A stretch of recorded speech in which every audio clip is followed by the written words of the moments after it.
Supreme કોર્ટના જે CJI છે, ચીફ જસ્ટિસ ઓફ ઇન્ડિયા, જે બેરોજગાર યુવાનો છે, જે સોશિયલ મીડિયા પર આવીને પોતાનો રોષ વ્યક્ત કરી રહ્યા છે, જે બેરોજગાર યુવાનો આરટી એક્ટિવિસ્ટ બની રહ્યા છે, જે બેરોજગાર યુવાનો પત્રકાર બની રહ્યા છે, અને સીજેઆઈ દ્વારા આ તમામ બેરોજગાર યુવાનોને અને આરટી એક્ટિવિસ્ટોને જે કોકરોચ તરીકે સંબોધન કરવામાં આવ્યું છે સીજેઆઈ દ્વારા, એ શબ્દોનો અમે અને સીજેઆઈ સાહેબનો વિરોધ કરીએ છીએ.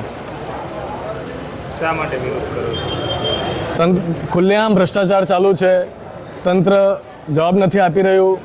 તંત્રને સવાલ પૂછીએ છીએ તો તંત્ર અમને અમારા પાછળ પોલીસ લગાવી દે છે, પોલીસોની ધમકીઓ આપવામાં આવે છે, અમને જેલમાં નાખી દેવાની ધમકીઓ આપવામાં આવે છે.